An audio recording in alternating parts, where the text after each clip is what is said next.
Hi, my name is Tropic, and since we finally got our hands on Roark's Attack on Titan fan game, we've been grappling away for so many hours. Even if you jumped the gun and took your grappling straight to the battle, or watched your instruction videos first, we can all agree that there's so much potential using the maneuver gear. The only thing stopping you now is if you stress out, and oh boy do we know that sound. Now let's talk about it. The most important things we need to focus on is our speed and our stress meter. With some help from a developer, Vibi, I've gone in depth with both the speed, movement, and how to optimize your stress. Before we start, I'd like to say that the tests I've conducted are only for the APG and the ODM class, since the Thunderspear stress acts the same as the APG does. First up, let's start on the ground, because whether you like it or not, you will be spending some time here, and it's good to know what's going on. In the top left corner we have some measurements. We will only be looking at the top one called speed. As you can see, we run at 7 meters per second, or 22%. To make a reference, when you burst in the air after letting go of a building, you will get up to around 32 meters per second, or around 100%. This means that running is only 1/4 of the highest speed you can gain in the game right now.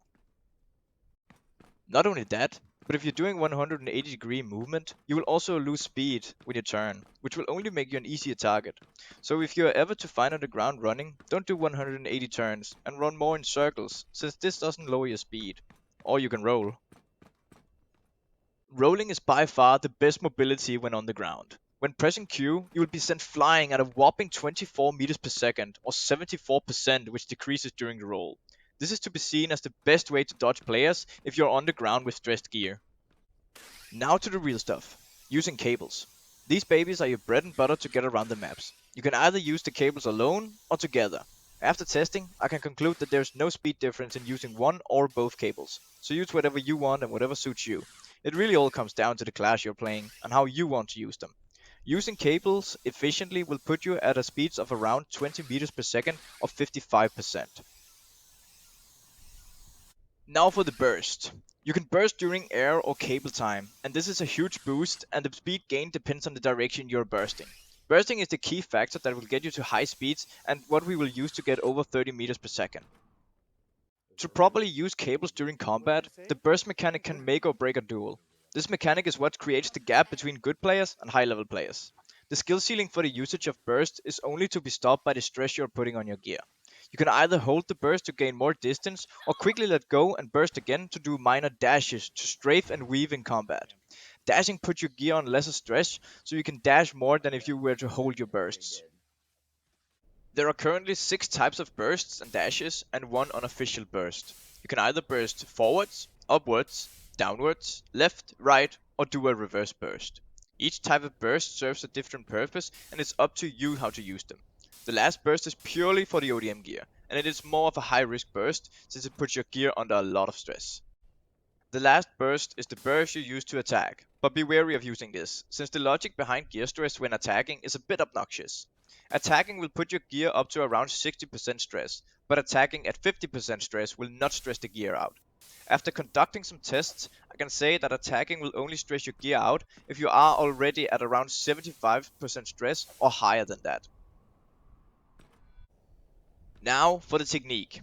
If you use burst too close to the ground, you will automatically stick to your feet and start running.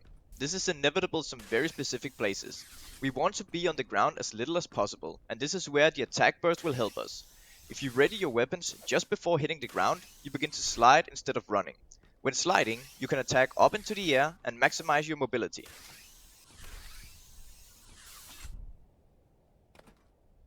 Now for the main topic of this video, comparing stress and stress micromanaging.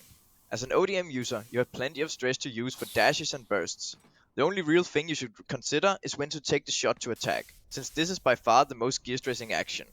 In these following videos, I've taken almost every single possible combination of bursts and dashes for the ODM and the APG, and not only compared the stress usage, but also tested how many actions of a specific mobility the gear can handle. Consider that attacking causes a lot of stress, so these tests are only to see how much your gear can take before you stress out on mobility. I also have a tip when using the dash mechanic. When dashing the same direction twice, you will encounter a small cooldown before being able to dash again. However, we can overcome this mechanic by simply dashing another direction and then return to dash the preferred direction again. If you get good enough at this, you will be able to have little to no dash cooldown. As an APG or Thunderspear user, you will really need to think about when and how to stress your gear. This is simply because APGs and Thunderspears stress their gear close to twice as much as ODM users, which means there will be considerably less dashing and bursting, and you will have to rely more on your stress management and your cables.